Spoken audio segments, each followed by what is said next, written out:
Vamos a girar hacia el campo de la formación. Vosotros estáis insistiendo en muchas ideas. Una de ellas es esta, que la comunicación, que la compasión, que la empatía aparezca en entornos como en el que estamos, en el entorno de una aula magna, por supuesto, de una facultad de medicina, de ciencias de la salud. Vamos a conocer algunas experiencias y todo esto lo coordina Pilar Delgado, insisto, enfermera y patrona de vuestra fundación. Bien, buenas tardes a todos y a todas. Gracias por seguir aquí. Nos queda esta última mesa del día de hoy y, bueno, como su título dice H Formación. Ustedes que han estado toda la mañana y parte de la tarde con nosotros, yo creo que la palabra formación ha salido tanto en las comunicaciones orales como en los ponentes que hemos tenido, ¿no? La necesidad de formarnos, ¿no? y de aprender, ¿no? Y podemos formarnos de muchas maneras, ¿no? Pero una de ellas, y que pensamos que es una de las que al final van a formar a los futuros profesionales, es a partir de las universidades, ¿no? Se están haciendo pequeños avances en este sentido y tenemos 3 ponentes que nos van a hablar desde su perspectiva, lo que están haciendo desde las universidades para poder inculcar de alguna manera, ¿no?, esa humanización del sistema sanitario y que al final pues, se gradúen enfermeras, médicos, personal asociado al mundo sanitario con esa perspectiva, ¿no?, humanizadora. Entonces, si les parece, lo que voy a hacer es presentar a los 3 ponentes de golpe para que ustedes hagan una idea de las personas que van a hablar y después ya van saliendo a uno. En primer lugar, tenemos a Gaizka Camarón, que es el primer ponente que hay en la mesa. Él es médico de familia y compagina su actividad clínica en urgencias de atención primaria y atención médica a drogodependencias y personas con problemas de adicciones en riesgo de exclusión social con su actividad docente en el grado de Medicina de la Universidad de Deusto. Él también es coordinador en la misma área de Medicina Familiar y Comunitaria desde el nacimiento del grado en el curso 2021 hasta el pasado año 2024, que ha desempeñado labores de dirección del Departamento de Medicina en dicha universidad. En segundo lugar, nos va a hablar Valle Coronado. Ella es médico de familia, es doctora en medicina y especialista en medicina familiar y comunitaria. Es profesora de Humanidades Médicas de la Universidad Francisco de Vitoria, máster en Bioética y Derecho por la Universidad de Barcelona y ha sido la vicepresidenta del Comité de Bioética de Aragón y del Comité de Ética de Investigación en Huelva. Y finalmente, la tercera ponente es Marta Romero. Ella es enfermera, es profesora de la Universidad de Barcelona, es doctora en enfermería, vicedecana académica y de calidad de la Facultad de Enfermería de la Universidad de Barcelona, es miembro del proyecto UCI desde casi su nacimiento, miembro también de la Fundación y miembro del grupo investigador Biomedical Research Institute del Hospital Universitario de Bellvitge. Pues hechas estas presentaciones, ya vamos con el primer ponente y, Gaizka, cuando quieras, queremos escuchar tu experiencia. Muy bien. Pues vamos a seguir hablando de oportunidades, que es lo que es un poco el hilo tractor de toda esta tarde. Me vais a permitir que me ponga aquí delante por la hora que es también, por vosotros. No notaréis grandes diferencias entre que esté sentado y de pie, pero aquí delante quizás me puedo mover un poquito más libremente. Pues os quería lanzar una primera pregunta, quizás, que sería si pudierais diseñar la formación de toda una generación de médicos y enfermeras, ¿por dónde empezaríais? Y perdonad la pregunta, porque igual es un poco general siendo médico de familia. Voy un poco más a lo profesional, ¿no? Como colegas aquí que somos todos. Pensad en el mejor profesional con el que os habéis cruzado durante vuestra historia profesional en todos estos años. Pensad en esa persona, en esa figura. Todos tenemos seguro una figura de referencia, igual que tenemos una abuela favorita, tenemos una persona de referencia. ¿Qué le hacía especial? ¿Qué le hacía especial a esa persona? Bueno, quiero que lo tengáis en mente al menos, ¿no? Son preguntas que nos haríamos antes de diseñar un grado en medicina. He ido a lo profesional y, si me disculpáis, voy a ir un poco a lo personal. Si pudierais diseñar la formación del médico o de la enfermera que os vaya a cuidar a vosotros o a las personas a las que queréis, ¿qué tendríamos que enseñarle? Pues son una serie de preguntas que nos llevan a ese mundo de la docencia, ¿no? Que quizás además es un mundo muy particular en el cual tenemos la oportunidad de estar desde el principio, igual que si nosotros empezamos a aprender alemán ahora con 50 años y lo farfullaríamos lamentablemente, ¿no? En el día a día, si tenemos la oportunidad de aprenderlo desde pequeños, estará intrínseco con nosotros y seguramente será una manera de comunicarnos ágil y rápida. Y como idioma más, que es la humanización de los cuidados, si tenemos la oportunidad desde el principio de coger a los alumnos desde los 18 años y ese lenguaje de la humanización que sea algo que no sea una materia más, que sea que esté en la médula de la formación de los grados, es una oportunidad sin igual, ¿no? Entonces, se dieron oportunidades hace unos años y eso os venía a contar un poco brevemente en estos 15-20 minutos. Se dieron una serie de oportunidades porque para formar lo primero que vamos a necesitar es una universidad. Igual que para jugar al fútbol necesitamos un campo, necesitaremos una universidad para formar. Tuvimos la oportunidad. Hace un poco más de 6 años, esto es Bilbao, la Universidad de Deusto. Al borde de la ría, comunicada por 2 puentes con el centro de Bilbao. Aquí a vuestra derecha, en el hueco blanco, se encuentra el Guggenheim. Pues tuvimos una universidad que nos dio la oportunidad de poner en marcha una serie de grados de medicina y de enfermería centrados en la humanización de los cuidados. Bueno, todo proyecto de humanización necesita personas.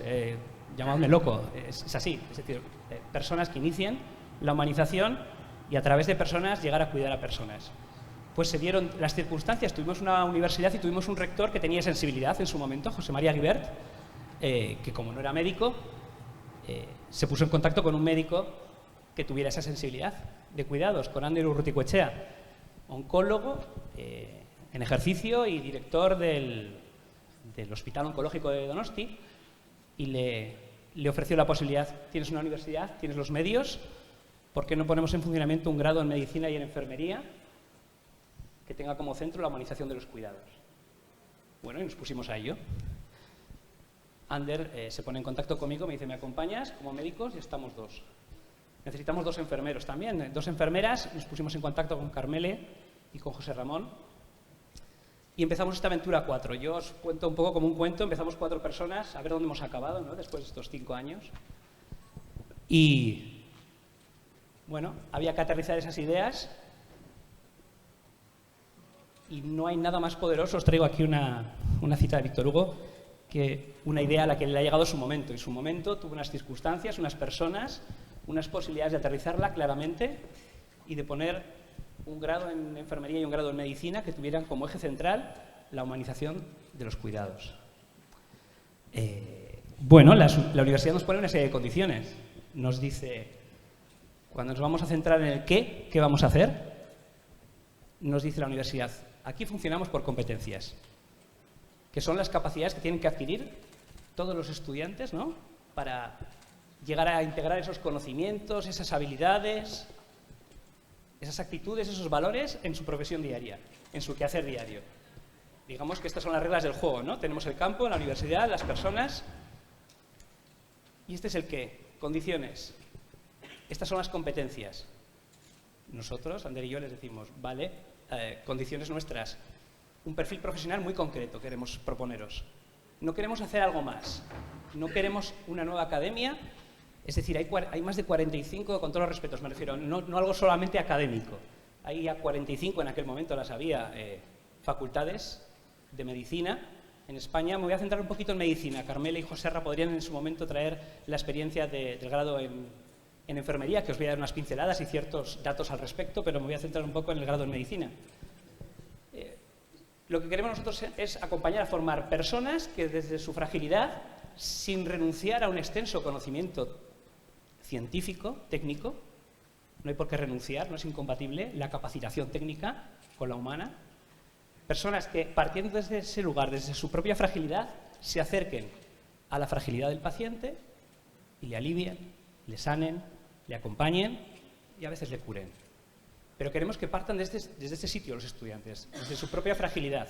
El único sitio desde el que no vamos a mirar con condescendencia ni con paternalismo y vamos a cuidar a la gente. Bueno, nos aceptan las reglas del juego, la universidad nos dice adelante, Y ponemos medios a vuestra disposición, medios técnicos, económicos, administrativos. Y esta oferta nuestra, el que seamos capaces de capacitarles para acercarse con sabiduría al sufrimiento del otro, que es una definición más de compasión, a mí es una que me gusta, de Javier Melloni, de un antropólogo y teólogo catalán. Esta capacitación es el camino que queremos ayudarles a recorrer. Capacitarles para acercarse con sabiduría técnica, profesional y humana al sufrimiento del otro. Aceptar las reglas del juego, tenemos el qué. Os voy a decir un poquito cómo hicimos el cómo, con quiénes, a dónde y hasta dónde llegamos. ¿Vale? ¿A quiénes? Nos dan barra libre. ¿Qué tipo de alumnos queréis? Bueno, alumnos que tengan buenas notas, no los más brillantes quizás, pero que las notas sean unas mínimas, ¿no? Por lo menos a partir de 8. ¿De acuerdo? Nos lo aceptan. Y vamos a hacerles una entrevista personal. Y en la entrevista personal, que vamos a hacer a cada uno de los postulantes, y se acercan cada año 600, 700 postulantes para esas 80 plazas que hay en medicina y 700 y pico personas para esas 180 plazas que hay en enfermería, a todos esos postulantes les hacemos una entrevista personal donde les vamos a preguntar no por qué quieres ser médico o enfermera, sino para qué. ¿Qué pretendes? ¿Qué quieres hacer con tu profesión? ¿Para qué quieres ser médico y enfermera? Y hay gente con 10 que se queda fuera, que le invitamos a otro modelo diferente, y gente con 8,5 que se queda en el modelo. Esto es con quiénes vamos a jugar, ¿no? ¿A qué gente vamos a acompañar durante todos esos 4 o 6 años? Os traigo un poco la foto de la promoción de este año. Estos son los 80 y pocos de este año, que están ahora en primero. Llevamos 5 años, ¿eh? Estos son los chavales de este año, esto es septiembre, en la ceremonia de entrega de las batas. Es una ceremonia que hemos recuperado. No hay chorrada, no hay tontería en el tema de las batas. La bata es un símbolo de servicio y de vocación, que tiene un color concreto, blanco, para poder mancharse durante el camino, sin prejuicios. Pero todo eso se lo explicamos a ellos. No es una entelequia ni es una idea que la idea es traerosla aquí a vosotros, sino que desde el primer día los estudiantes tienen que mamar y que captar ese tipo de información. ¿Vale? Batas y pijamas. ¿Cómo? Tenemos barra libre. Elijamos la metodología. Y elegimos el aprendizaje basado en problemas, el ABP. No lo hemos inventado nosotros. Se inventa en los años 70, o bueno, comienza a funcionar en McMaster, en Canadá, se extiende por todo el norte de Europa, se extiende por Latinoamérica, y aquí en España hay poquitas universidades que trabajan con ellos, la de Girona, inicialmente, que también con nosotros empieza a funcionar, y ahora cada vez más gente se está interesando. ¿Pero qué tiene de peculiar? ¿Por qué elegimos concretamente esta metodología? Pues porque se centra, su nombre lo dice, aprendizaje basado en problemas. Se basa en los problemas, porque lo que entra en las consultas, lo que entra en los hospitales, son personas con problemas. No entra una creatinina de 7, no entra una hemoglobina de 8, entran personas que tienen problemas. Y la idea es acompañar a estos estudiantes al abordaje de los problemas y a partir de los problemas inferir el conocimiento y acompañarles en grupo pequeño. Tiene otras bondades esta metodología. Aborda problemas, califica el trabajo en grupo, más de la mitad de la nota es el trabajo grupal, potencia la mirada crítica y la búsqueda de fuentes de conocimiento. Y acompañamos todas las semanas durante 6 años a los alumnos en grupo pequeño de 10 personas a adquirir el conocimiento en esta metodología. Por su parte, los enfermeros no están cómodos solo con esto y necesitan un poco más y proponen otro tipo de metodología que se la inventan, la patentan ellos, que es el aprendizaje basado en escenarios clínicos, ordenando las materias de conocimiento en ámbitos de trabajo. Es muy interesante, ya os invito a que leáis al respecto porque lo van a publicar pronto. Estas son las metodologías con las que el cómo vamos a trabajar, en grupo pequeño, con ellos. Y además con simulación clínica. Luego entraré cómo usamos la simulación clínica en las asignaturas, pero la simulación clínica es un concepto de recrear escenarios reales para aprender sin riesgo. No lo hemos inventado tampoco nosotros. Empezaron a principios de siglo los abogados, en las facultades de Derecho, a simular juicios, y el epítome de la simulación es los pilotos de avión. Ninguno de nosotros montamos, presuponemos que todos han ensayado antes de estrellarnos a nosotros. Es decir, aquí es lo mismo. La idea en medicina y en enfermería con la simulación clínica es que sea un espacio de seguridad, que donde nos equivoquemos sea en la simulación, en un espacio de simulación para un hemotórax, para una intubación, pero también para la comunicación. Luego os hablaré de ella. Para dar malas noticias, para tratar con familias. Si tenemos que tener errores o ensayo-error, que no sea en el mundo real, que no hagamos más daño del que ya traemos. Que sea durante la carrera cuando ensayamos con la simulación en esos escenarios. Y la universidad nos facilita un espacio de simulación de Eustovio que tenemos allí, de hospital virtual, con sus consultas, con su UCI, con su quirófano, con sus salas de habilidades, etc. Esto es el cómo. Esta es una foto de nuestro hospital virtual, de una de las salas, ahí en Deusto, ¿vale? Metodología, ¿cómo? Hemos dicho para quiénes. No quiero extenderme mucho, quiero daros unas pinceladas de lo que estamos ayudando a caminar. El cómo, con docentes, pues hacemos una propuesta muy concreta, que sean docentes que compaginen la actividad asistencial o investigadora con la docente, que vengan del mundo real, que integremos la ciencia y la humanización en cada acto de cuidado, que traigan su propia experiencia y para eso le damos una vuelta más. Todos aquí, o casi todos yo creo, hemos estudiado la carrera en cualquiera de nuestras áreas de conocimiento y nuestro expertise. Hemos estudiado una carrera haciendo inicialmente las asignaturas de manera concomitante, ¿no? Teníamos a las 8 de la mañana anatomía, a las 10 histología, a las 12 patología médica, lo que fuere. En este caso, para facilitar que todos los docentes compaginen su actividad en los hospitales y centros sanitarios con dar docencia, lo que hacemos es, vamos a hacer todo secuencial. Le damos una vuelta. Todos los alumnos, los 5 días de la semana, los 30 días del mes, van a estudiar solo cardiología.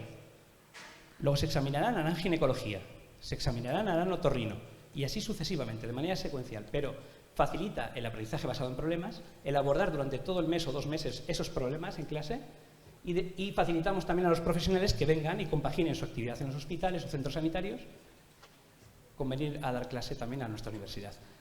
Con ese modelo, actualmente tenemos 450 alumnos en medicina, por ejemplo, y 250 docentes dando clase para 400 alumnos, para que os hagáis una idea.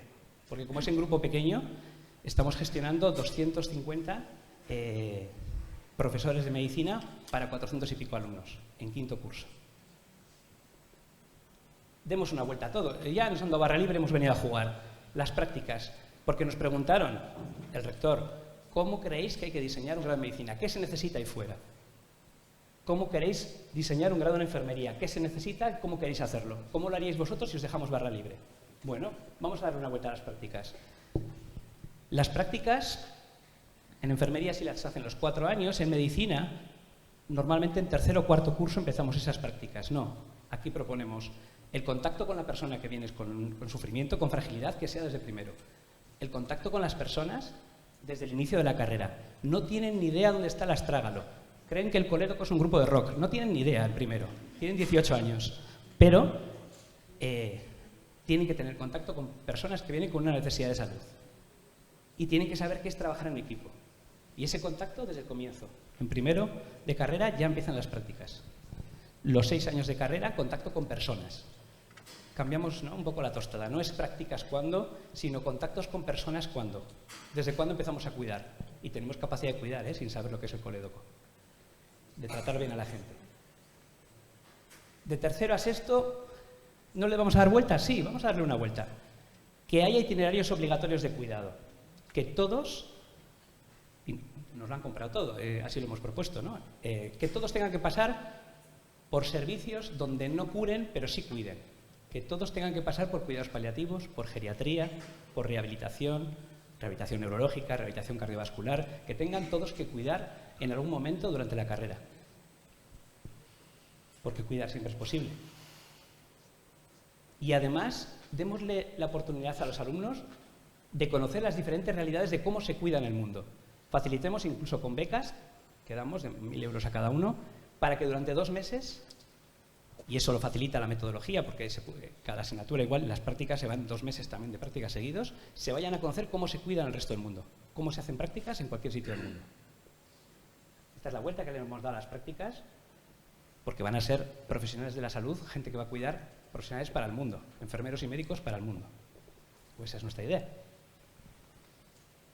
Y ya casi para final. Las asignaturas. ¿Queremos dar una vuelta? Sí. Queremos que haya ciertas asignaturas que sean obligatorias, que no lo son en todos los grados de medicina, ni del mundo ni de España. Comunicación, atención centrada en la persona, Simulación clínica con ellos, con actores profesionales, cómo dar malas noticias desde segundo, cómo cerrar o abrir una consulta en cuarto, cómo tratar a las familias en segundo, dentro de comunicación, en simulación clínica. Medicina familiar comunitaria y cuidados paliativos, obligatoria, no optativa. En la mayoría de las universidades es optativa. No, esto forma parte del currículum de todos los alumnos. Y además le hemos llamado, les hemos juntado las dos asignaturas y le hemos llamado Cuidando a lo largo de la vida. Y es obligatoria en cuarto, que es de la que coordino. Además les vamos a enseñar, porque todos somos microgestores en nuestro mundo, cómo se gestionan desde una medicina humanizada. Una asignatura al respecto. Nos ponemos en contacto con ADE, con la Business School de Deusto, y que nos ayuden a diseñar desde el punto de vista de la gestión, que nosotros les decimos cómo son los cuidados humanizados y ellos cómo se gestiona e intentamos unir y hacer sinergias. Y lo mismo con rehabilitación, obligatoria con la traumatología en sexto, ¿de acuerdo? Porque tenemos que cuidar también. No siempre logramos curar a las personas. Y geriatría dentro del itinerario obligatorio también en sexto con ellos. Y lo último ya, no es novedoso porque ya se hacen otras y habéis comentado aquí, pero lo ponemos como parte de la experiencia vivencial que tienen que tener y nos lo van a aprobar recientemente la decana para que podamos hacerlo en todas las asignaturas. Es decir, que en todos los años durante los 6 tengan que venir personas a las aulas. Personas, pacientes, enfermos, a estar modulados por profesores, por médicos, a estar con los chavales, con los estudiantes, y que puedan escuchar de primera mano sus inquietudes, sus carencias, cuáles son sus necesidades y ofrecer una atención más ajustada. Ese concepto, que está hoy en día y a nivel científico, salud percibida por el paciente. Que les expliquen los propios pacientes y además un poco puñeteros somos. No queremos solo que se lo expliquen a los estudiantes, queremos que se lo expliquen a los docentes. Queremos que el docente de ginecología, cuando tenga que dejar parte de sus clases para que vengan pacientes de ginecología, el de onco, el de neurología, el de paliativos, el de medicina de familia, que cuando vengan los pacientes tengan que trabajar con ellos, profesores, un doble trabajo, y alumnos. Y estar en las aulas y escucharles y preguntarles. Utilizar la inteligencia artificial, aunque esa es la ría de Bilbao y eso son lo que se ve desde las ventanas de las aulas, pues por no poner las fotos de los pacientes, me ha parecido más adecuado. A día de hoy, para ya casi acabar, en el camino hacia la humanización de la salud, en el grado de medicina, en estos 5 cursos actualmente, estamos 400 y pico estudiantes en medicina, 250 docentes, y en el grado de enfermería, que llevan 3 cursos, ya hay más de 500 estudiantes. 180 por curso en enfermería y 80 y pico en medicina. Eso tiene un impacto y luego al final quiero cerrar un poquito diciéndoos o invitándoos a pensar cuál puede ser el posible impacto que pueda tener esto. Dificultades en el camino, un montón. A nivel universitario les hemos vuelto locos y nos han vuelto locos. La administración. Hemos necesitado que sean más flexibles y más ágiles. Nosotros somos cervatillos que acaban de nacer. La universidad tiene 150 años, es un elefante, va más lento. Necesitamos trabajar al mismo ritmo y encima la única carrera que tiene 6 años, ellos tienen todas de 4, salvo los dobles grados de 5, les volvemos locos y nos vuelven locos. Pero bueno, trabajamos juntos y lo hacemos lo mejor que podemos. Los hospitales también es un esfuerzo para todos, porque los propios 9 hospitales con los que trabajamos, nosotros tenemos que coordinarnos con los 9 hospitales, pero ellos se tienen que coordinar no solo con nosotros, sino con una metodología que es totalmente novedosa para los profesionales de la enfermería y de la medicina que trabajan en nuestros hospitales. De la política que os voy a decir. El ecosistema político vasco además es muy curioso, no es lo más fácil bregar con ellos. Y retos de futuro. Primero, que las primeras promociones no es el MIR el termómetro. Sí, la sociedad nos va a mirar el año que viene cuando salgan todos en el MIR. No es nuestro termómetro. Son realmente diferentes. Los médicos y enfermeras de los 9 hospitales en los que rotan nos dicen que sí, que estos chavales no son iguales, porque también rotan de otras universidades y son diferentes. Y han mamado los cuidados, llevan 5 años los mayores de ellos y el primer año los últimos, que os he enseñado la foto. Retos de futuro, formación y experiencias conjuntas en enfermería y medicina, quitarles la tontería desde los 18 años para que no la tengan a los 28. ¿Vale? Tenemos espacios de simulación, clases comunes, ya lo hemos hablado entre nosotros, entre los 4 también, hacer espacios comunes de medicina y enfermería, lo hemos hablado en la facultad, están de acuerdo en ello. Formación posgrado, un reto, luego se hablará de ello. Formación, humanización a docentes y nuevas tecnologías y humanización. Voy un poco rápido porque estoy consumiendo todo el tiempo ya. Quiero daros las gracias. Antes de terminar, hacer una pequeña reflexión. Empezamos 4 personas, actualmente hay 1000 estudiantes y casi 300 profesores. A partir del año que viene, que sale la primera promoción de enfermería y la primera promoción de medicina, saldrán 260 profesionales al mundo. Empezamos 4. Ellos salen todos los años 260. ¿A cuántas personas pueden cuidar y cuidar bien en sus próximos 40 años de ejercicio profesional? 260 personas cada año. Es un regalo, es una oportunidad. Yo estoy muy agradecido. Gracias.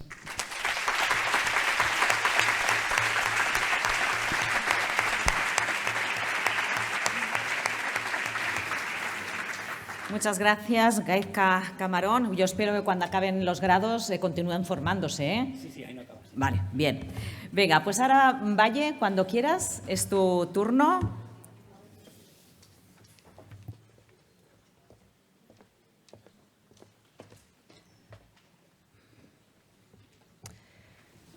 Bien, buenas tardes.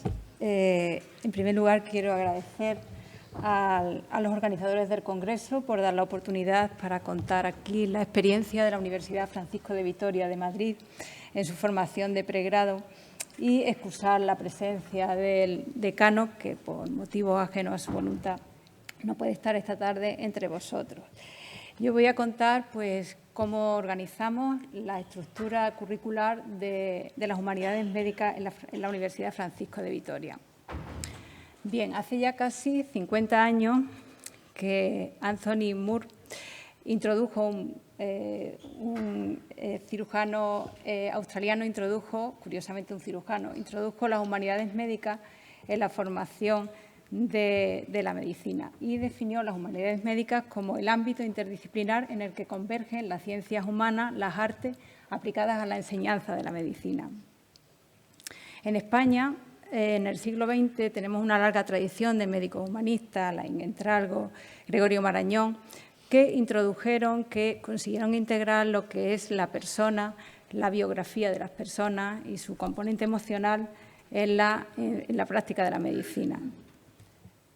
El programa de Humanidades de la Universidad Francisco de Vitoria comenzó pues, en el comienzo de los inicios de la facultad, en el año 2010, y se inició como un programa que estaba integrado dentro de todo el currículum a lo largo del grado de medicina.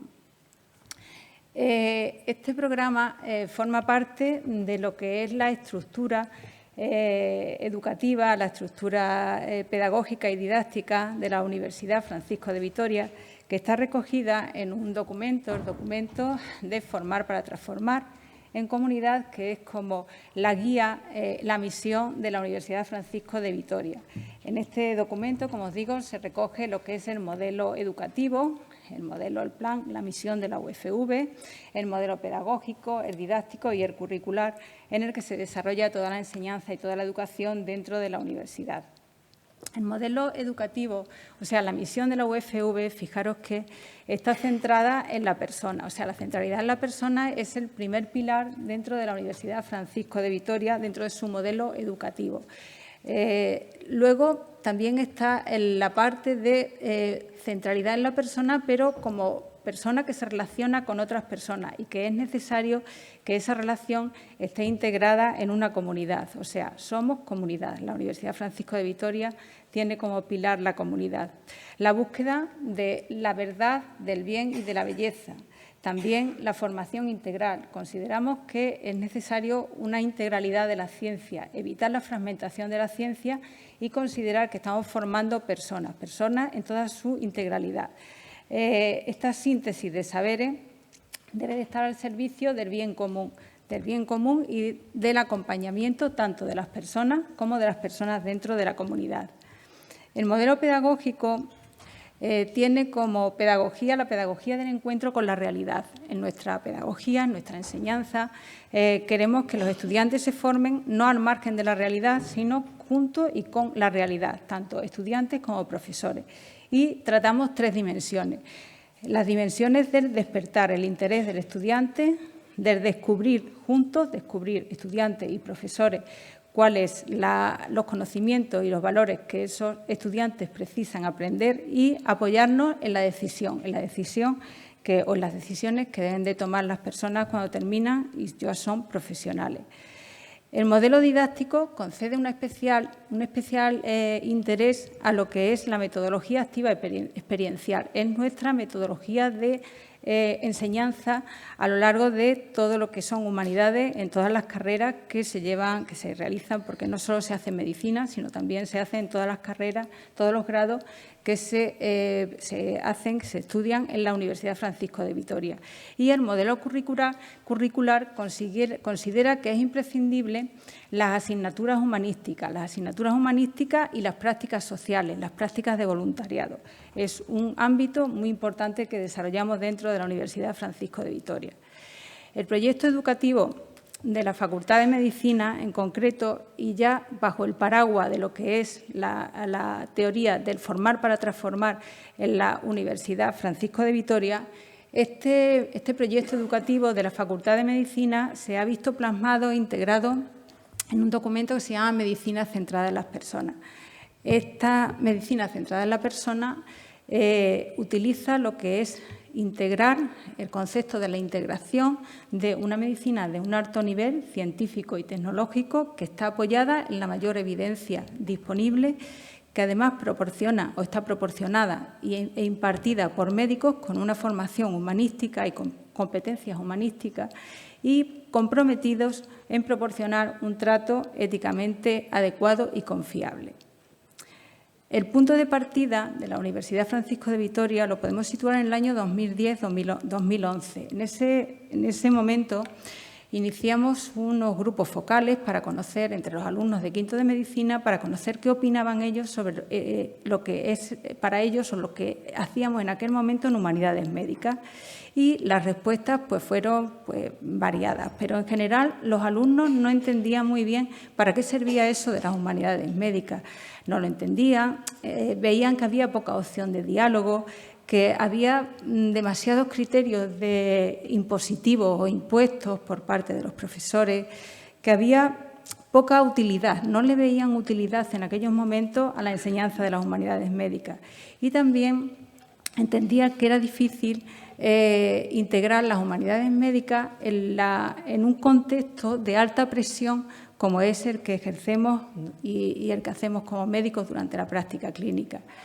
Entonces, lo que intentamos fue, a partir de esas ideas, de esos conceptos que veíamos que estaban teniendo los alumnos sobre la enseñanza de las humanidades, hacer un cambio. Cambiamos el programa y en ese cambio, el objetivo fundamental de ese cambio fue hacer un clima académico adecuado, que los estudiantes vieran las humanidades médicas con otros ojos. ¿Para qué? Para prevenir en un primer momento la sobrecarga. No queríamos que las humanidades médicas fueran una sobrecarga para los estudiantes, los alumnos de medicina, que ya de por sí tienen un contenido curricular muy, muy intenso. También queríamos prevenir discordia, o sea, malos entendidos y discrepancias insalvables entre distintos conceptos, distintas ideas. También la impresión de un lucro cesante, o sea, de que esto de las humanidades médicas era algo que nos quitaba tiempo de estudiar otro tipo de asignatura. Y además ampliar el interés hacia lo humano, a dar una visión hacia lo humano. Y esta es la estructura curricular que tenemos actualmente en la Facultad de Medicina de la Universidad Francisco de Vitoria. Como podéis ver, tenemos asignaturas obligatorias de humanidades médicas desde primero hasta cuarto.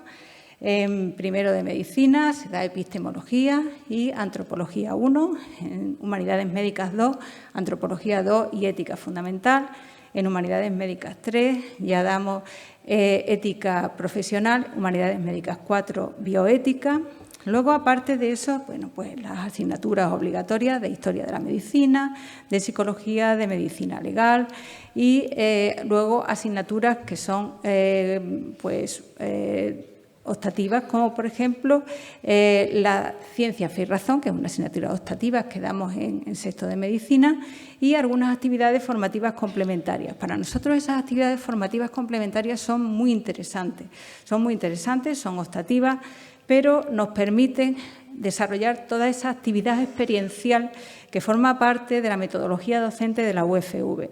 Esas actividades formativas complementarias, pues las tenemos desde primero de medicina. Por ejemplo, el viaje que hacemos al Camino de Santiago, donde desarrollamos una metodología experiencial reflexiva, o el viaje al seminario itinerante por los campos de concentración nazi, donde enseñamos fundamentalmente cómo fue la medicina durante el nazismo, o bien las actividades como las que hacemos en sexto de medicina, en los viajes, o el viaje que hacíamos a Israel, que ahora lo hemos sustituido, lógicamente, por la guerra de Gaza, lo hemos sustituido viajamos ahora a Italia, pero en el caso de cuando hacíamos este viaje a Israel, pues también la metodología era una metodología reflexiva, una metodología grupal y sobre todo experiencia.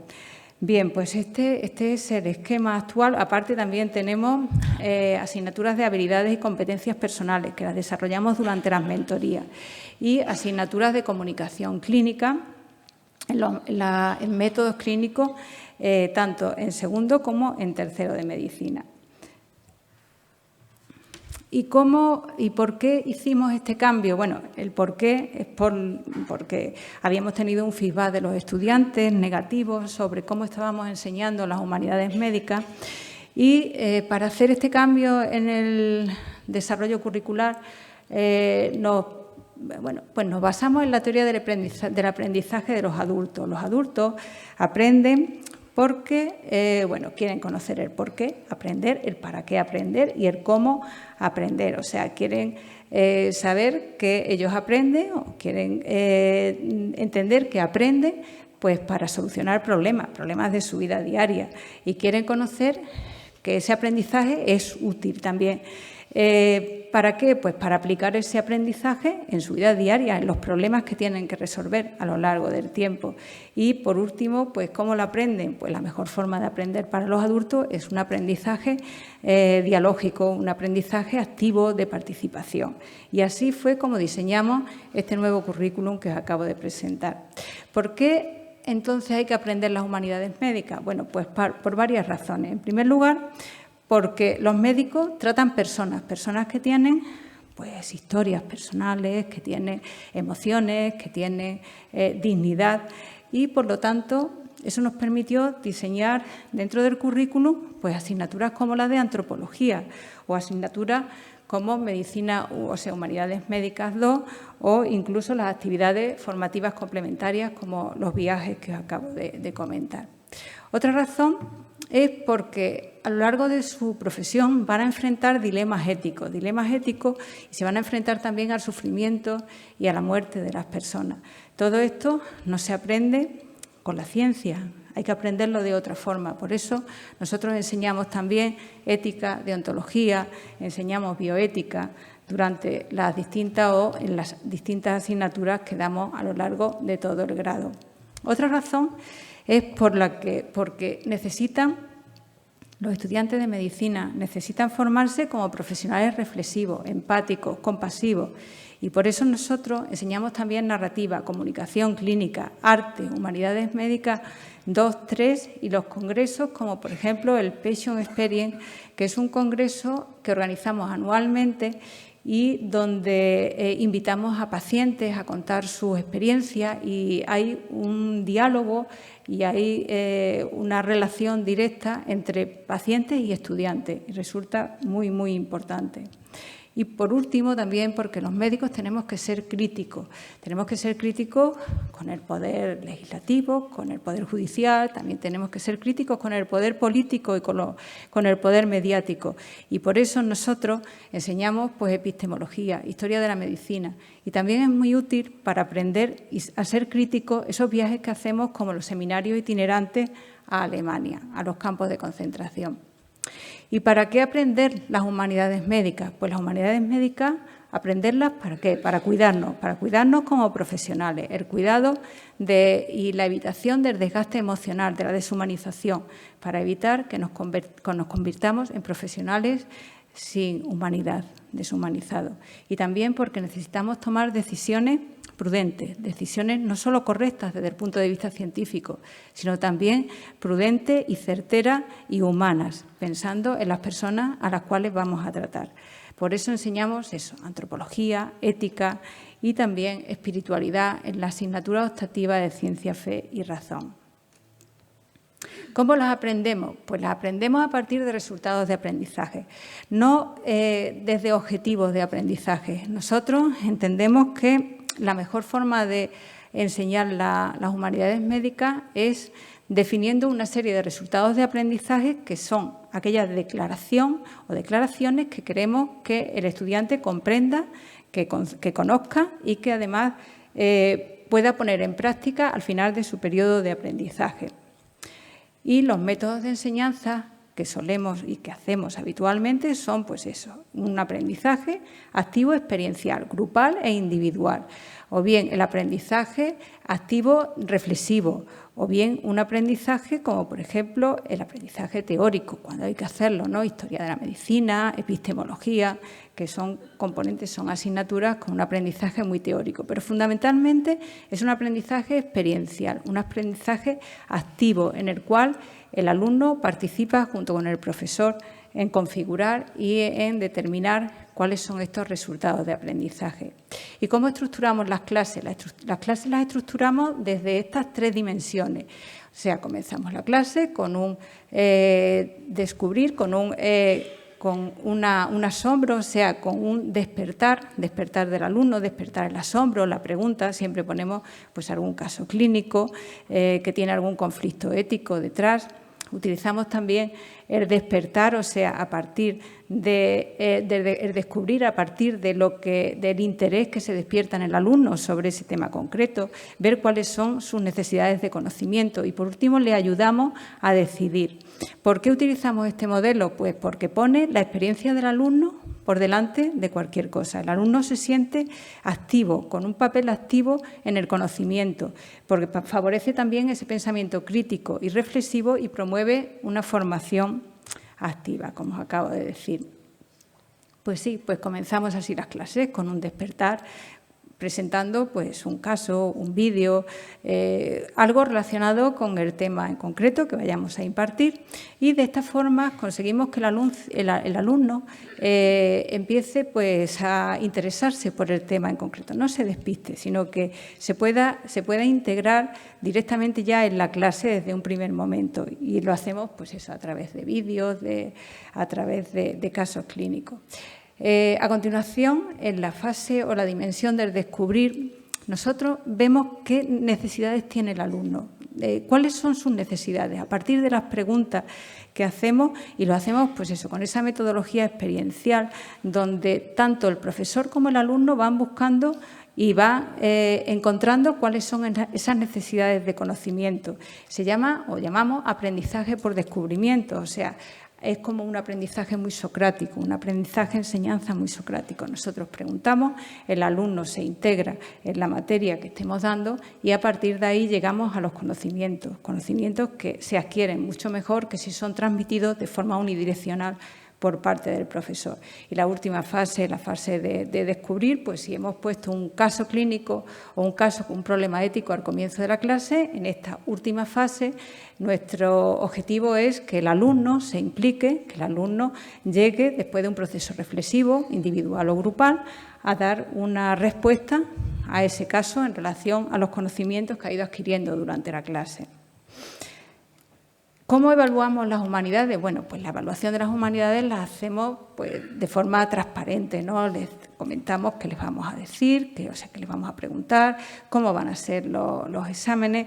Queremos que esa evaluación sea una evaluación objetiva. Por eso, aparte de exámenes de tipo TEL, lo que hacemos también es poner una serie de casos en los exámenes que tienen que resolver el grupo. Los exámenes son, pues eso, una parte teórica y una parte grupal también. Nos interesa mucho también en la evaluación esa metodología experiencial para saber que el alumno lo ha entendido y que sabe poner en práctica aquellos conocimientos que les hemos ido enseñando.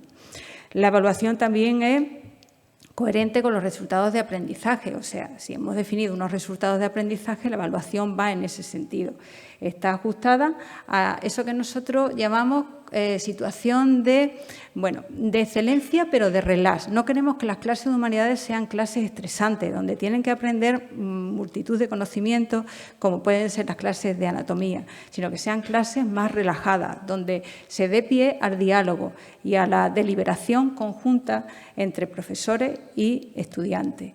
Y luego, pues eso, que sea también una evaluación sencilla. Hacemos una evaluación continua porque nos interesa mucho no solo la parte teórica, sino fundamentalmente la parte práctica, y por eso valoramos también en las clases las tareas que realizan los estudiantes a lo largo, al final de cada uno de los temas o bien al final de cada una de las clases. Y eso forma parte de nuestra evaluación. ¿Qué piensan los estudiantes después de los inicios, ¿no?, de esos grupos focales que hicimos al comienzo de la carrera? ¿Qué piensan los estudiantes ahora? Pues la evaluación de las humanidades médicas es muy positiva en la Universidad Francisco de Vitoria. Los alumnos están muy, muy satisfechos con las asignaturas de humanidades médicas. Es más, a lo largo de los años, cada vez más, cuando ya empieza a hablarse de ética, de bioética, de ética profesional, los alumnos cada vez tienen más satisfacción y creemos que eso a lo largo de su profesión se va a ver de alguna forma u otra reflejado. Por eso tenemos varios proyectos en común, algunos son tesis doctorales, para saber ¿qué trascendencia tiene la enseñanza de las humanidades cuando ya los estudiantes son médicos, cuando ya están trabajando como médicos y están ejerciendo su profesión? Esto para nosotros es muy importante porque nos va a permitir saber si lo que hemos ido enseñando durante 6 años en el grado de medicina tiene una serie de consecuencias y repercusiones en la vida profesional. Tenemos varias tesis doctorales, por ejemplo, el impacto de las habilidades comunicativas. También hay una tesis doctoral en marcha sobre la profesionalidad, comparando estudiantes de medicina de la Universidad Francisco de Vitoria con estudiantes de medicina de otras universidades de España. También tenemos una tesis doctoral cualitativa sobre las vivencias experienciales, ¿no? Y pues hacemos un estudio cualitativo sobre las experiencias de los alumnos en el viaje, en el seminario que hacemos al itinerante que hacemos por los campos de concentración nazi, a ver cómo son sus experiencias y a ver cómo eso impacta en el carácter humanitario que queremos, o humanista que queremos integrar y hacer que el estudiante haya adquirido durante el proceso.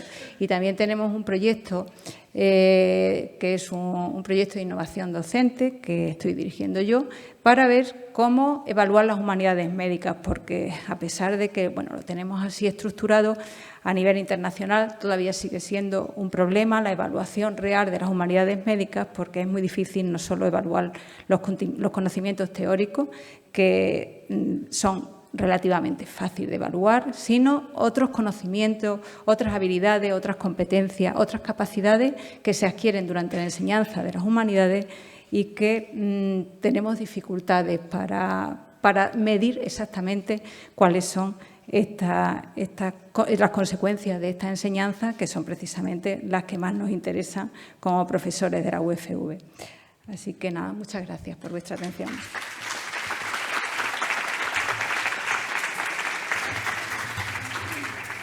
Muchas gracias, Valle. Y ahora tiene la palabra la doctora Marta Romero.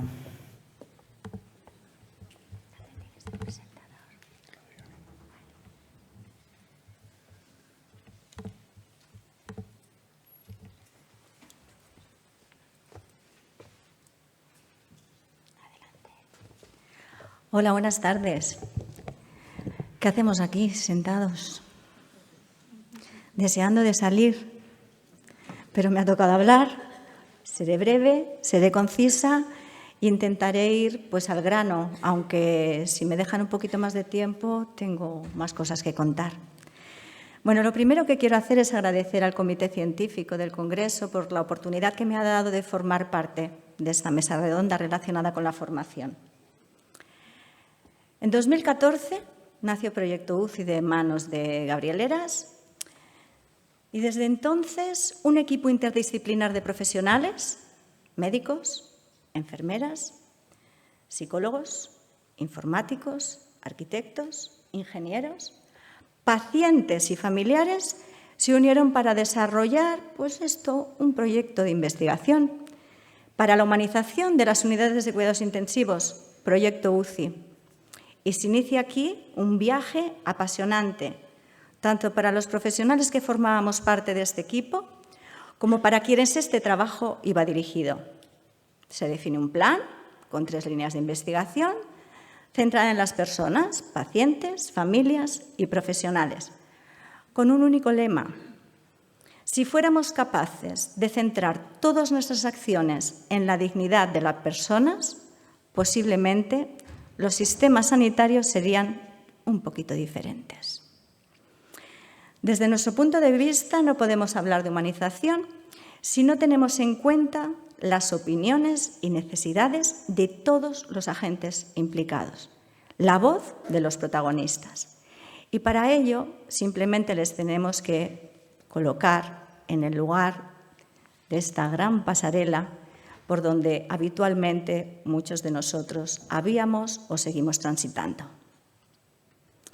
Por otro lado, no podemos hablar de humanización si no apostamos por dar unos cuidados en serio, considerando que cada persona tiene valores, preferencias, historia personal, y que si queremos tratar realmente son a personas, además de aprender de sus enfermedades, evidentemente tendremos que aprender de las cosas que les pasan a estas personas y, cómo no, de las relaciones que hay entre todos los agentes implicados. Por tanto, para repensar esta sanidad y definir líneas estratégicas, se recogieron las opiniones de más de 10.000 personas, preguntándoles simplemente cómo queríamos que fuera su UCI ideal, y apareció el rosco. A partir de ahí se diseñaron 8 líneas prioritarias de trabajo y en estas líneas estratégicas, lo hemos visto antes en los manuales, se ve claramente que se combinan, por una parte, recomendaciones que implican cambios en la práctica clínica y, por otro lado, recomendaciones para la formación. Y lo que empezó, un proyecto inspirador centrado en las unidades de cuidados intensivos, acabó transformando distintas realidades: oncología, radiología, urgencias, otros contextos no sanitarios, policías, justicia, tanto del ámbito nacional como del ámbito internacional. De alguna manera, esa semilla plantada en esa tierra fértil empezó a echar unas raíces fuertes, profundas, empezó a crecer hacia lo que hoy, de alguna manera, da luz a lo que es la Fundación Humanizando la Sanidad. Un gran paso adelante para seguir logrando que tantos pacientes, familias y profesionales se sigan beneficiando de todo el trabajo previo realizado y de todo el que queda por realizar. Y después de todos estos años seguimos apostando y considerando en que la formación es una herramienta de transformación y generadora de cambio. No puede ser que un profesional tenga que pasar por una situación de enfermedad, de convertirse en paciente, para que sea capaz de identificar las limitaciones que tiene en estas partes de competencias no técnicas. It's been an hour already. I'm out of here, people. Yeah. All right. Sorry, I kept you waiting. Good. Okay, well, can you strip naked and put on your hospital gown as quick as you can? Dr. McKee, this is a joke. I'm not laughing. Ellen? Roger. Money? Go. They're up. JJ? Michael? Anything in the case?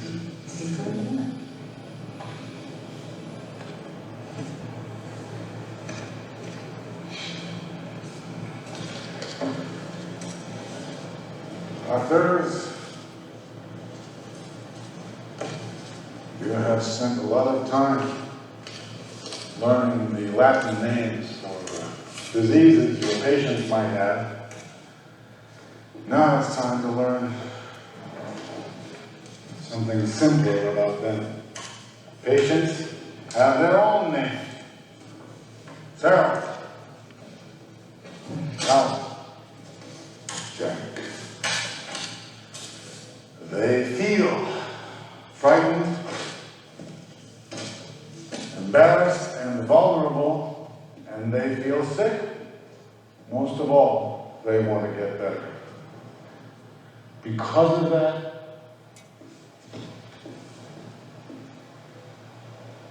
they put their lives in our hands.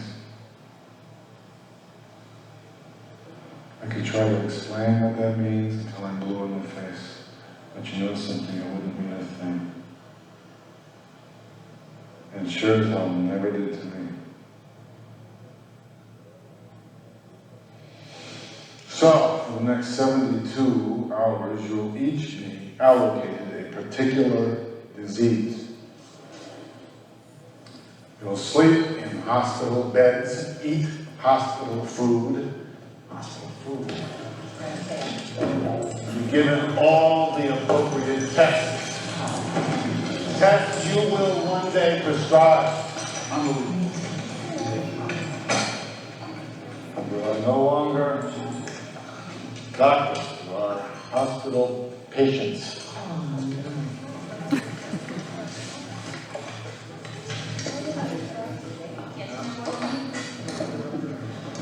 Good luck. See you in my round. No está mal, ¿no? Lo que está claro es que tenemos una formación excelente en competencias técnicas, nadie lo duda. Sin embargo, hay algunas partes, ¿no? Otras competencias más relacionadas con estas partes actitudinales, relacionales, las mal llamadas competencias blandas, ¿no? O habilidades blandas, pues que no están de la misma manera desarrolladas. Y que se sabe, por la evidencia científica, que cuando se suman las competencias técnicas con las competencias no técnicas o actitudinales y relacionales, es cuando realmente estamos dando una atención de calidad a los pacientes y familias que atendemos. Lo que nos ha llevado a dar respuestas a unas necesidades físicas de una forma excelente. Sin embargo, probablemente no hemos dado la misma respuesta a aquellos aspectos que tienen que ver con estas necesidades psicoemocionales y espirituales de las personas y, en cierta medida, debido a esta falta de formación de la que hablábamos en un momento. ¿Cuáles son estas necesidades formativas? Han salido a lo largo de las diferentes presentaciones. Hemos hablado de empatía, de escucha activa, de comunicación efectiva, de gestión emocional. Y la buena noticia, pues que no son innatas y que se pueden entrenar, al igual que estamos entrenando canalizaciones de vías venosas o una intubación endotraqueal o cualquier otro tipo de técnica, se entrenan.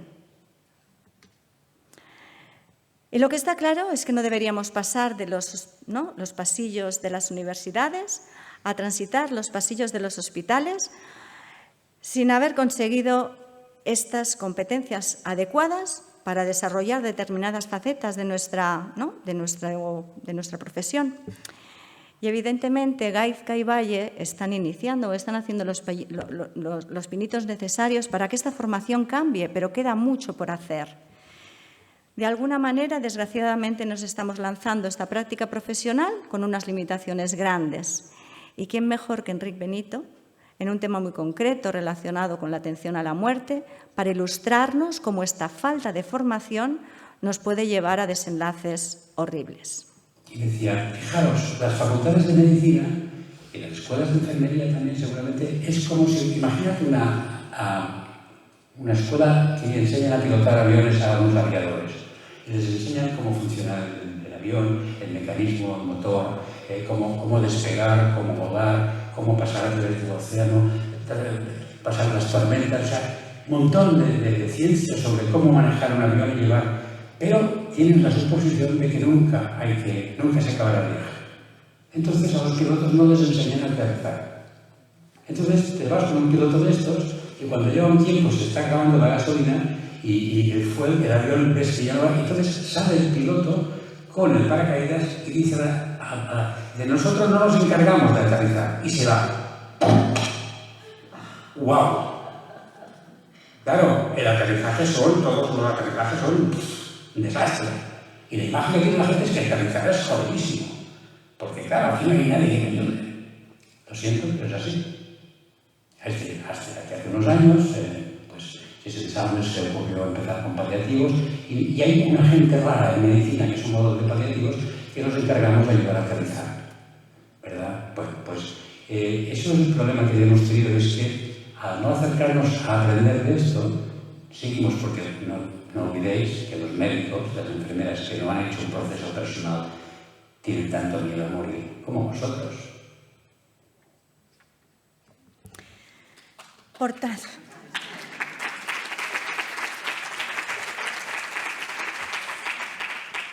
Por tanto, dada esta importancia, ¿no?, que le damos a la formación, se ofrecen diferentes píndolas formativas, diferentes cursos monográficos para aquellas personas que quieren avanzar en alguna formación concreta.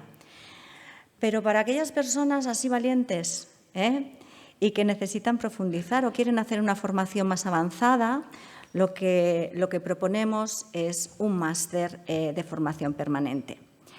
De alguna manera, este máster tiene una dirección compartida junto con Gabriel Heras y Pilar Delgado. No podía tener compañeros de viaje más afortunado.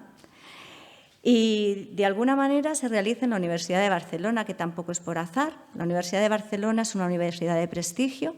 En los rankings sale como la primera, de las primeras a nivel mundial y la primera a nivel nacional. Quiero decir que la formación que se imparte en la Universidad de Barcelona podemos decir que pasa bastantes filtros y controles de calidad. ¿A quién va dirigido este máster? Pues este máster va dirigido a todos los profesionales de ciencias de la salud. Es un máster interdisciplinar, multidisciplinar diríamos. ¿Y por qué es multidisciplinar? Porque no podemos andar cada uno en nuestras parcelas. Si queremos realmente trabajar en equipo y dar una respuesta al que realmente está en el centro, o nos unimos o la daremos parcelada. No es que no la demos, pero bueno. ¿Con qué objetivo? Con dos objetivos. El primero sería el capacitar a los profesionales para que reconozcan aquellos aspectos relacionados con la humanización y, sobre todo, a darles las habilidades prácticas que les permitan integrar las estrategias humanizadoras en su contexto. El contexto de la práctica clínica, gestora e investigadora. Se trata de un máster con una estructura modular y tiene 5 módulos. Cada uno de los módulos presenta diferentes asignaturas y el primero está centrado en una reflexión sobre aspectos relacionados con la humanización de la atención sanitaria. El segundo contempla como protagonistas a pacientes y familias. El tercero se centra en aspectos habitualmente relegados a este segundo plano, ¿no?, estas competencias blandas o las competencias no técnicas. El cuarto contempla como protagonistas a todo el equipo que atiende, a pacientes y familias. Y finalmente el quinto módulo dedicado a la investigación. No podemos avanzar en humanización sin investigación. Generar evidencia científica del impacto de todas aquellas estrategias que realizamos, ¿no?, humanizadoras que realizamos en cada uno de nuestros contextos, se deben evaluar. Y se deben evaluar no solo en resultados de salud, sino en resultados de costes, para seguir demostrando que invertir en humanización sigue siendo una buena inversión. Para nada es un coste. El producto final que obtienen los estudiantes del máster es el trabajo final de máster. ¿Y esto qué es? Pues es un trabajo de investigación. Un trabajo de investigación que una vez que lleguen a sus lugares de trabajo tendrán que pasar evidentemente el comité de ética de sus centros y lo podrán llevar a cabo. Un trabajo que ha sido tutorizado, acompañado, que ha pasado un control de calidad Y de alguna manera eso es lo que se llevan, para ponerlo directamente en práctica y seguir avanzando en el conocimiento de la humanización. Se trata de un máster semipresencial. De esta manera conseguimos facilitar el ajuste, ¿no?, de la vida personal y laboral de cada una de las personas que nos han acompañado. Durante la semana presencial se realizan a partir de talleres y seminarios y se promueve continuamente la reflexión. Han salido, ¿no?, metodologías docentes como metodologías participativas, la simulación, roleplay, casos prácticos. De alguna manera, eso es lo que les permite a cada uno de los estudiantes adquirir un conocimiento experiencial profundo. El equipo docente, no podía ser de otra manera, también es multidisciplinar. Vienen de todas las partes de España, no hay ninguna que no esté representada. Todos los docentes están alineados con el programa formativo y tienen gran experiencia, tanto asistencial como docente. Y yo supongo que esto que os acabo de contar es lo que le da esa calidad al máster y lo que nos ha permitido mantener unas encuestas de excelencia durante todos estos cursos académicos. Son ya más 130 profesionales los que han pasado por el máster y con una visión esperanzadora, porque estamos convencidos que, tal como dice la gráfica, que el interés es creciente. En cuanto a la formación previa de las personas que nos están acompañando, pues hay disciplinas diferentes. Podemos ver que enfermería y medicina sí que es verdad que son las disciplinas que más nos acompañan, pero no hay que olvidar los terapeutas ocupacionales, psicólogos, fisioterapeutas, etcétera, y que también muestran gran interés. ¿Quién nos acompaña? Pues sí que es verdad, os tengo que decir que de Barcelona vienen un poquito más de personas por simplemente el lugar geográfico donde se encuentran, pero que nos han acompañado profesionales de todo el ámbito nacional y también de todo el ámbito internacional. Es decir, el carácter internacional de este máster nos permite compartir experiencias y vivencias de cada uno de los lugares de donde vienen estas personas y, sobre todo, esto les da una gran riqueza al curso en sí. El impartir o el compartir durante, esta será la 8ª edición que hacemos el máster de humanización de la asistencia sanitaria, pacientes, familias y profesionales. Impartir este máster y compartir con cada una de las personas que ha pasado es ¿no?, lo definen como una montaña rusa de emociones. Por tanto, no quiero acabar esta presentación sin dedicarles a todos ellos algunas imágenes que me he permitido mostrar para que veáis una pequeña pincelada de lo que hay. Muchas gracias.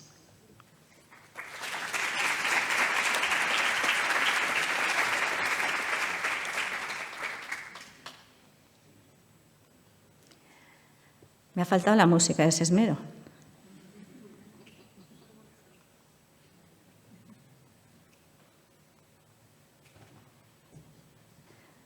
También humanizamos cenando, ¿eh?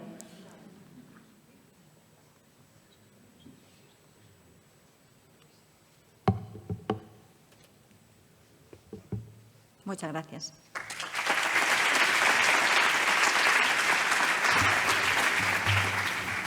Muchas gracias a los tres, dos ponentes desde el ámbito Gaizka y Valle, desde el ámbito más de pregrado, y Marta desde el ámbito posgrado. Tenemos unos minutos para si tenéis alguna pregunta o alguna cuestión que queráis compartir. Sí, aquí delante tenemos una pregunta.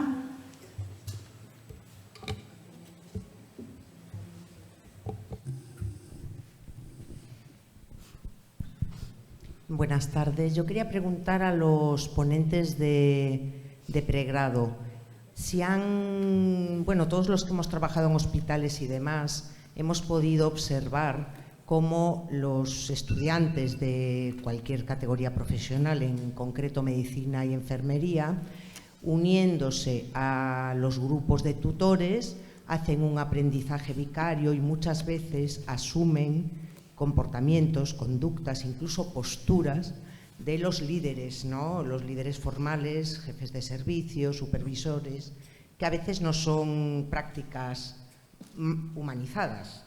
Entonces, a mí me gustaría saber cómo llegáis a neutralizar eso, porque el poder del grupo y la necesidad de pertenencia al grupo hace que en muchas ocasiones uno copie y sea casi un clon del jefe de servicio, del tutor, porque evidentemente va a haber una evaluación después. Entonces, ¿también hacéis ese tipo de entrevistas a los tutores en vuestras universidades? ¿O cómo neutralizáis esa influencia sociológica que existe y que va a seguir existiendo?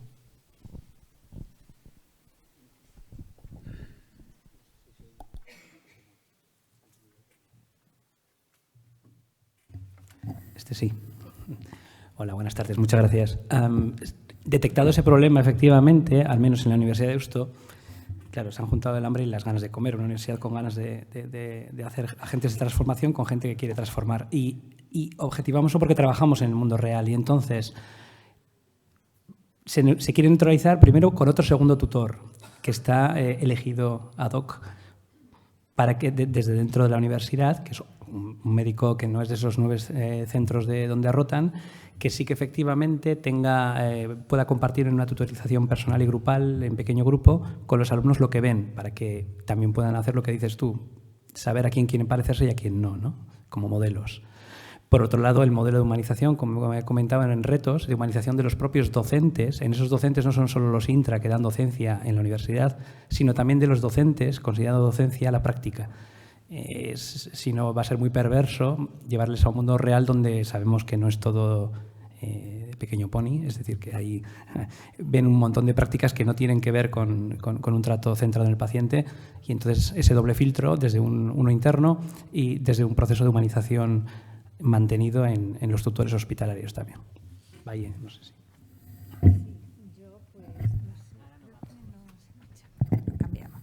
Sí, desde la UFV pues un poco parecido. O sea, nosotros aparte de asignaturas, dentro de algunas asignaturas tratamos siempre este tema de la relación entre profesionales, ¿no?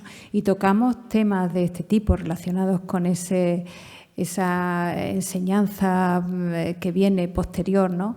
Ya en la práctica y las cuestiones que pueden desencadenar desde el punto de vista ético. También tenemos pues eso, muchos profesores externos, profesores que son tutores de distintos hospitales de Madrid y pues hacen como esa labor, ¿no? de supervisión. Y bueno, aún así pues hay muchos profesionales de mucho tipo en todo sitio, pero nosotros confiamos y por eso estamos haciendo estos estudios posteriores ya al grado para saber efectivamente si de verdad va en el ADN, como decimos nosotros en la Universidad Francisco de Vitoria, estos valores que vamos inculcando desde primero de medicina hasta sexto.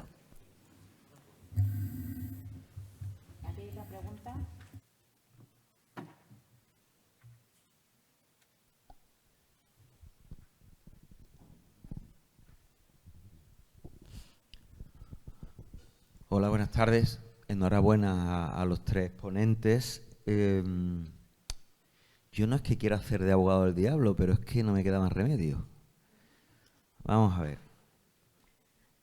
Me voy a poner aquí para que me vean la cara de lo malo que soy. Os quiero preguntar a las 2 personas de la formación pregrado. A mí me parece ideal, vaya por delante, que si yo hubiera vivido lo que vosotros contáis, sobre todo lo que tú cuentas, yo no habría tenido la crisis que tuve cuando estaba estudiando medicina, que me quería salir de la carrera, y que los 3 primeros años yo veía aquello infumable, ¿vale? Infumable. Y no lo dejé de milagro. Entonces, si hubiera existido lo vuestro, sobre todo lo tuyo, pero también lo tuyo, pues yo habría sido más feliz, habría sacado mejores notas, a mí me habría ido mejor, sinceramente, porque lo pasé muy mal, ¿vale? Dicho esto, yo... Y también esta pregunta para ti, Pilar, al final, por si se te ocurre alguna solución. Si yo fuera, la universidad fuera mía, yo fuera el que pone dinero, y yo dijera, quiero un sistema nuevo donde se den humanidades, ¿vale? Porque quiero que mis médicos sean muy buenos técnicamente, porque si es muy simpático y muy amable y muy cálido, pero no me sabe diagnosticar y curar, no es humano, porque un signo de humanidad es estudiar en casa, dedicar tu tiempo libre a estudiar. Es un gran signo de humanidad, ¿no? Bueno, yo tengo el dinero y yo digo, voy a implementar un sistema nuevo sobre humanidades, voy a implementar una carrera de otra manera, como tú dices. Yo diría, vale, pero yo quiero saber, no si es positivo o no, porque positivo seguro que lo es, sino si realmente la inversión produce un impacto de calado. O sea, si el impacto no justifica la inversión, ahora si es un impacto que repercute realmente con grandes beneficios, pues oye, no es que no es que invierta, sino que esto hay que promocionarlo para que lo hagan más personas, ¿no? Bien, ¿y cómo medimos eso? Porque claro, si yo llego y pongo un programa nuevo de medicina, hablo de medicina porque soy médico, pero quien lo evalúa son encuestas a mis alumnos, a mí no me vale. Y si lo evalúan los profesores que están metidos dentro del programa y dicen, no, estos son diferentes, no me vale porque están dentro del programa. Quiero decir, se me ocurre que, es súper difícil, que la mejor manera en un mundo ideal de valorar si son mejores profesionales, pero a unos niveles que realmente justifiquen este cambio de sistema, es que los pacientes digan, estos son diferentes. Los de Deusto y los de Francisco de Vitoria son diferentes. Pero oye, de cómo te tratan humanamente y también técnicamente, o no, técnicamente son casi igual que los demás, pero humanamente es que aparte de eso es que tienen otro, no sé, los pacientes y las familias, las enfermeras que las rodean, que vienen de otra facultad a lo mejor y que trabajan y dicen, no, esta gente es de otra forma y saben lo mismo. Entonces, que no sea una evaluación realizada por miles de pacientes y por compañeros del hospital y por o sea, para sostener algo así, yo lo que necesitaría, pienso yo, no sé, hacer un poco de examen de conciencia, una evaluación profunda que diga, no, esto realmente tiene un impacto importante. Entonces, yo os digo a todos, y Pilar y Marta también os dedicáis a estudios y a medir, o sea, ¿cuál sería la forma más ética, bien hecha, de decir, no, vamos a medir esto para realmente saber que estos trabajos nuevos, esta forma nueva de aprender, realmente merecen mucho la pena, muchísimo, para que se pueda justificar?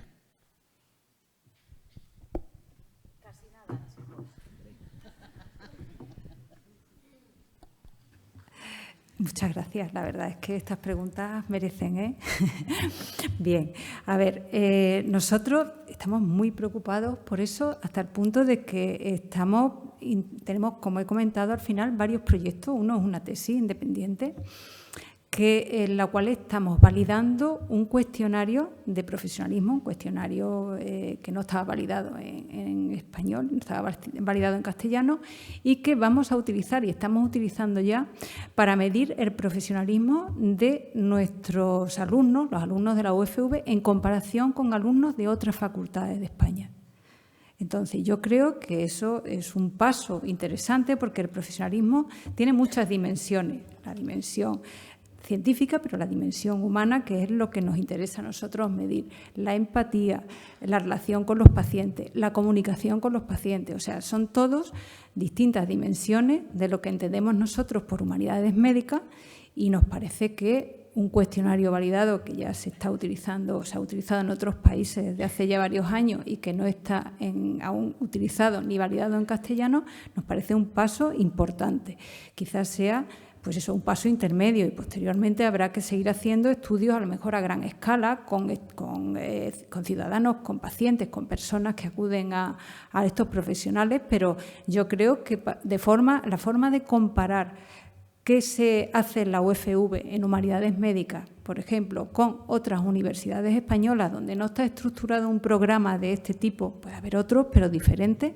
Yo creo que empezar por valorar el profesionalismo de nuestros estudiantes en comparación con el profesionalismo de otros estudiantes, me parece que es un paso ya importante para ver si de verdad la enseñanza de las humanidades ha ido calando desde primero hasta sexto en todo nuestro programa educativo, en nuestro programa curricular. No sé si tú quieres decir algo. Un poco más. Yo quiero... Y encima, cuando estamos formando enfermeras y médicos para el mundo, que se van a diseminar ahora más que nunca en todo el mundo para cuidar a gente, pues comparto contigo mi fragilidad, no tengo ni idea. Es decir, quiero decirte que no. Otro signo de humanización, si quieres. No, es algo que tenemos en mente, efectivamente, ver cómo se puede medir.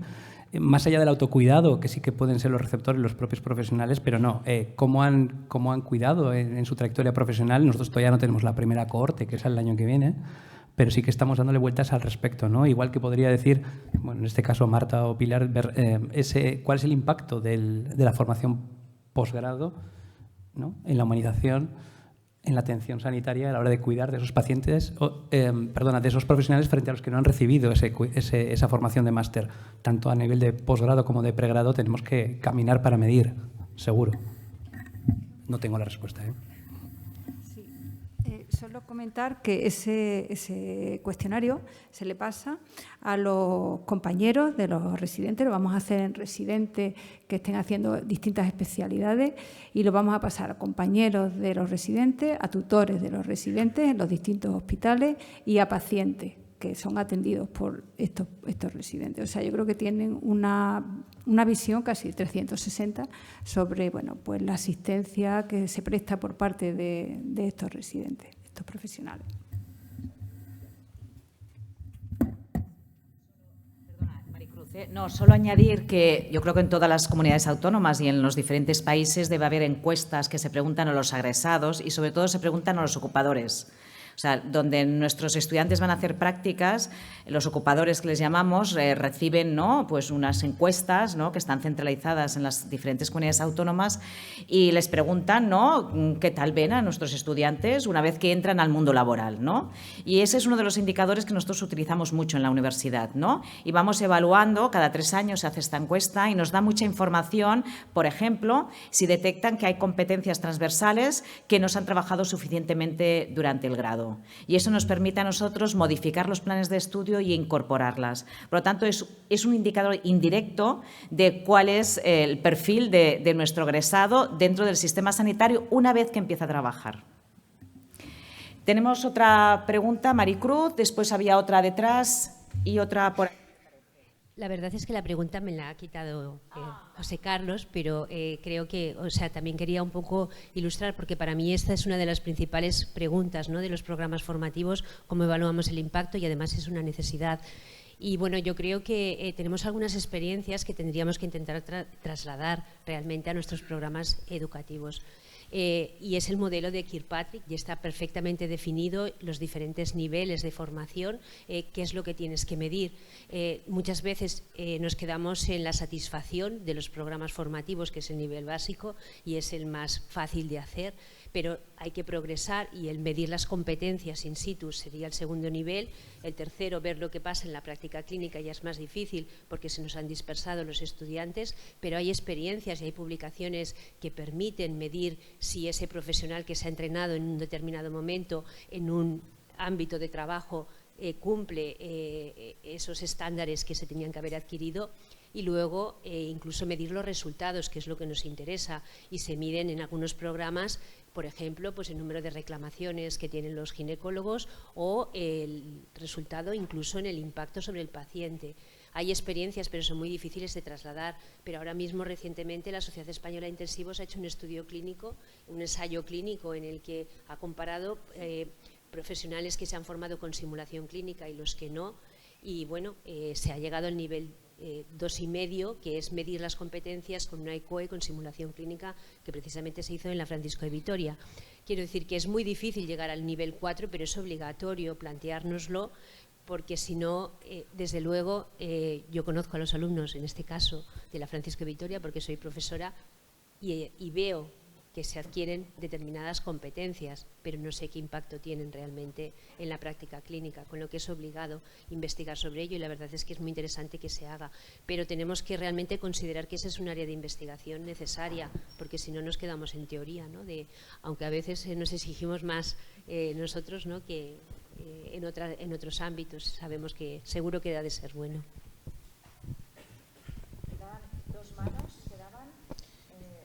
Unas cuantas más.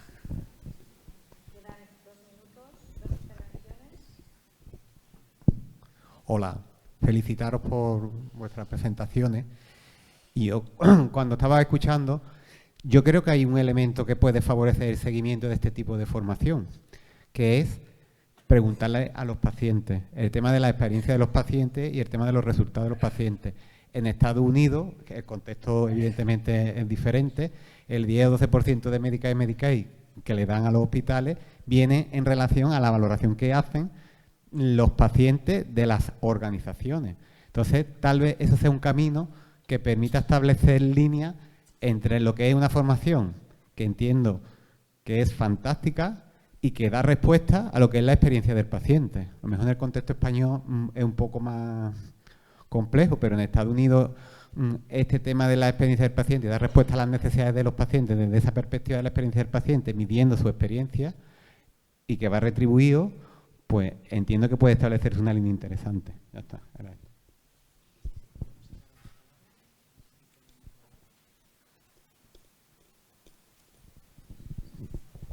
Bueno, yo quizás resulte un poco catastrófica, pero me llama con maravilla lo que dijeron sobre lo que sucede en su universidad. Yo estudié medicina de urgencias en México y ya lo había dicho antes, mi profesor vio lo que ustedes hacen. Nuestro estudio, nuestra evaluación siempre era por medio de los valores o por medio de competencias. Entonces, de hecho, los estilos de análisis de resultados de aprendizaje era algo vital para poder desarrollarnos como urgenciólogos. Si ustedes llegaban, bueno, la medicina de urgencias en México lleva 40 años en este año y surgió de un terremoto. Entonces, cuando ustedes hablan con un urgenciólogo en México, es hablar de caos, es hablar de héroes, es no hablar de seres humanos. Nosotros empezamos a hablar de humanismo en México con esa escuela, pero lo que sí hablo de catástrofe fue que el profesor hizo líderes que impactan en todos los ámbitos, son directivos en muchos hospitales, y cuando el sistema se dio cuenta de lo que el doctor estaba creando en México, lo quitaron del área de profesores. Ya no está siendo educador.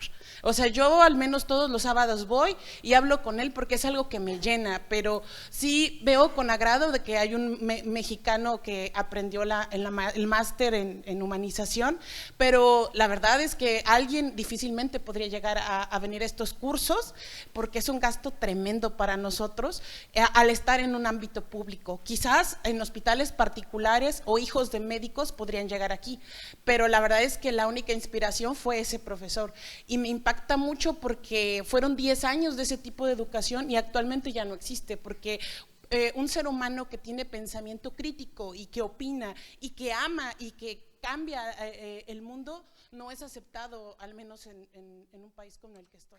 Gracias.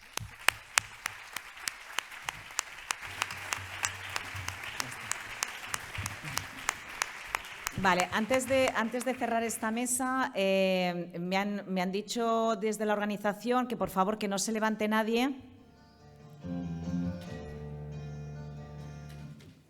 Yo no sé, ¿qué ha pasado aquí? No, yo no canto. Que hay una pequeña sorpresa, pero como normalmente cerramos la mesa y ya os levantáis todos, voy a hacer al revés. No os levantéis y ahora voy a cerrar la mesa. Muchísimas gracias a los tres ponentes. Son pequeñas experiencias que se están haciendo desde el ámbito de la universidad. Nos queda todavía mucho recorrido, no solamente en la formación de grado, sino también de posgrado. Muchísimas gracias por estar aquí y no os mováis, por favor. Gracias a los cuatro. Gracias, profesores. Muchísimas gracias. Me has ayudado mucho con este comentario porque no sabía qué hacer, pero he visto al señor policía ahí y me ha aliviado, saber que efectivamente va a hacer todo lo posible para que no salga nadie. Gracias. Muchísimas gracias. Bien, efectivamente el guión dice que ahora mismo nos tendríamos que ir.